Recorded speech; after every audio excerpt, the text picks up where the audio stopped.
Hello, welcome to Yellow Door Urban Homestead. I am Asia. I'm an urban gardener growing on about 154 square feet in my backyard. And today I came to talk about my seed starting station. So my seed starting station consists of a shelf. It is 6 tiers of shelf, which I got from a store, I believe, that was closing and they were selling off their things. And so I got this shelf for $10 years ago. I used a coupon, so it used to be this whole area was like my little mini grocery store. But I have since stopped couponing. And I am now into gardening, which I love them both. But couponing took up a bit more time than I started to have. I did it for years though.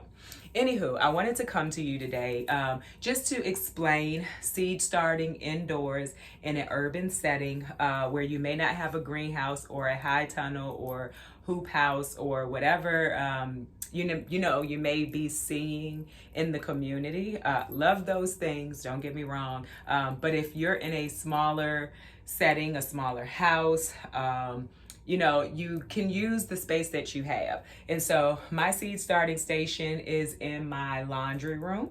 And so, like I said, this is a 6-tier shelf. I store things on the top and I grow on all of the other shelves.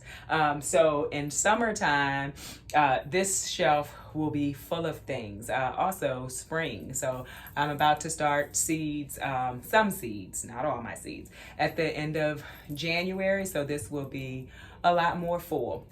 What I have up here now are trials. So I am trialing some eggplants. So that's one of them. They do not look the best. You can see that. Having an aphid issue on the inside of my house. Happened last year with my peppers as well.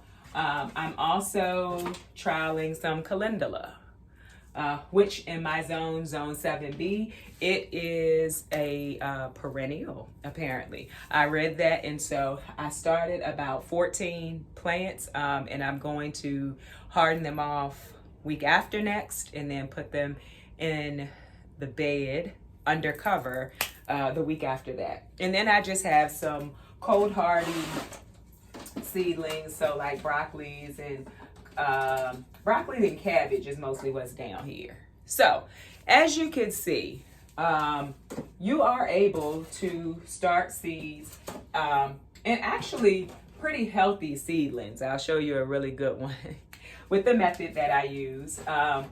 So what I want to say is you don't have to have the most expensive to start seeds. So my lights is a clamp light. I use clamp lights that I got from Walmart. These were like $3.95, I believe. And then I have a high lumen bulb that I purchased from Walmart as well. And so the bulbs were like $1.97. So that's not that expensive to get some lights. I do have a lot of these. I did not purchase them all at one time. I purchased them maybe every 2 weeks, or when I realized I needed more to sustain this whole shelf if it was full. And so that is how I start.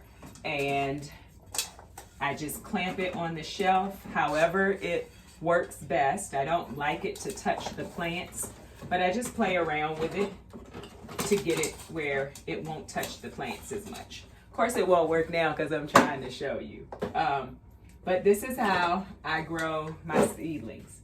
I used to start off with a seed starting mix, and I'm not telling anyone not to do that.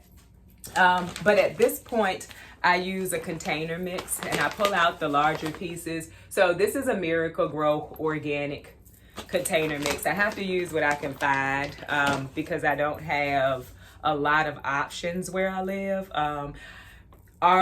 We have a local feed and seed store, but they sell a lot of the same things that the big box stores sell. So when people say you cannot start seeds in container mixes or in, just normal soil, you can. You just have to pull out the larger pieces so that your seeds can sprout up through it.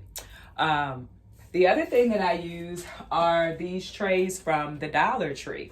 So these were $1.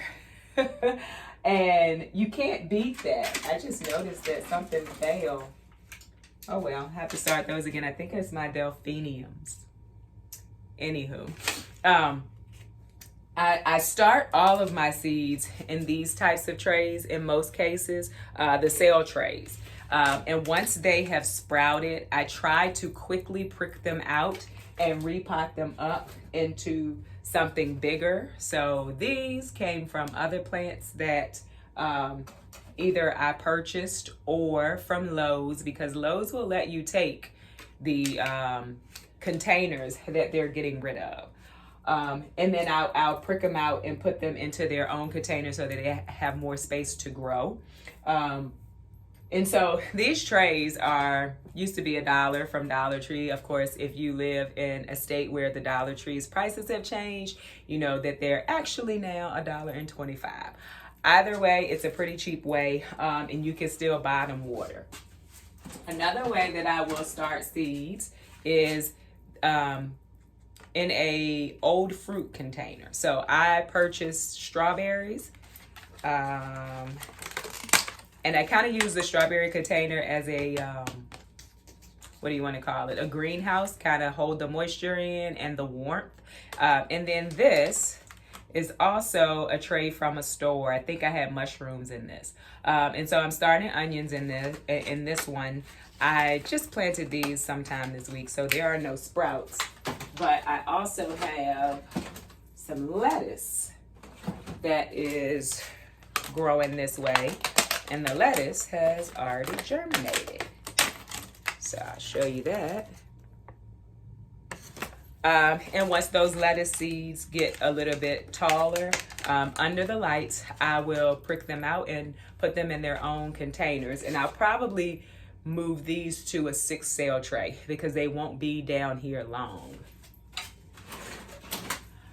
So that is my quick synopsis of my seed starting station in my home and my small, less than 1,000 square foot home. But I am still able to start quite a few seeds in order to get them out into my garden. And it's no different from any other garden seed starting situation. As long as you have light and as long as you have moisture and you have warmth, your seeds are gonna germinate and you'll have decent plants. So if you don't subscribe, please feel free to subscribe. I am over on Instagram at Miss MS Asia Spratley for day-to-day things. Thank you very much and you have a wonderful day. Bye.